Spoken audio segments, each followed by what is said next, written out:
Nandito kami ngayon sa park.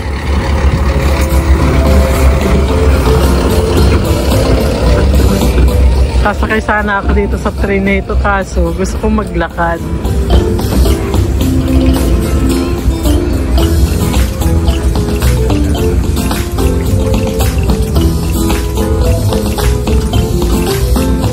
Ayan si Master Corex. Napilitan siyang ilabas ako kasi maghapon daw ako sa bahay na nakahiga lang. Uso din pala dito ang e-bike. Gaya nito, e-bike.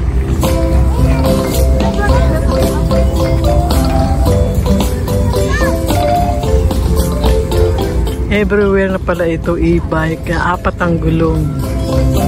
Ayun na siya, marami doon no, na pa pwedeng irentahan.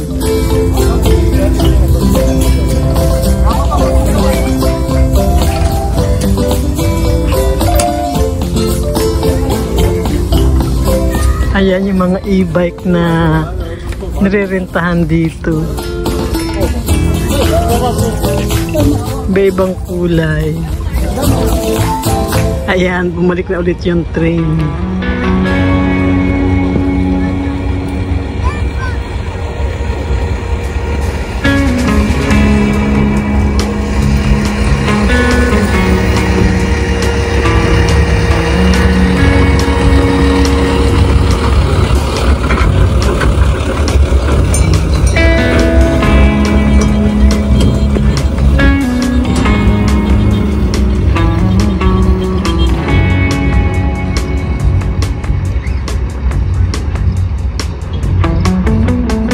Si Master Corex.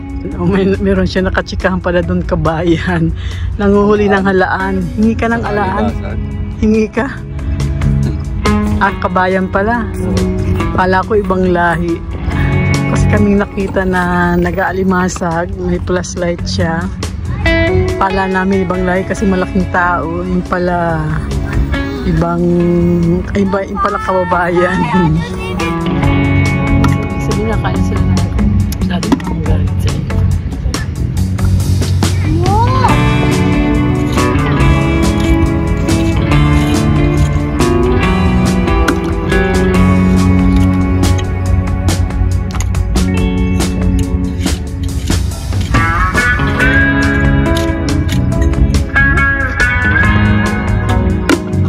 Sabi ko kay Master Corex next week na lang ako mag-rent ng e-bike. Mayroong 3 ang gulong, 4, 2. Kasi ang ganda mag-bike dito dahil diretso lang itong pinaka kalsada na ito dito sa park at walang masyadong istorbo, walang mga sakyan na iba maliban sa mga bikes na nandito. Gaya itong dumarating na ito. Hi! Kumusta?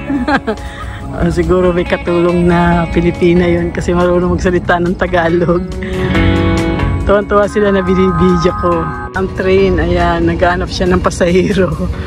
So, ayokong sumakay kasi mabagal ang takbo nito. Mas gugustuhin ko pang maglakad para tagtag yung aking taba.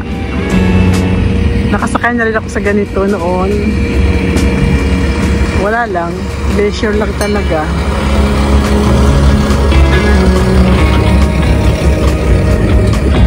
Si Master Corex, sarap ng upo niya dun sa upuang bato na ito. Mas gusto namin pumunta dito sa park na ito kasi hindi masyadong matao, tsaka napakalawak. Hindi masyadong maingay. Puro mga bikes lang yung makikita. Pero siguro pag nag-umpisa yung taglamig, dagsana ang mga tao dito.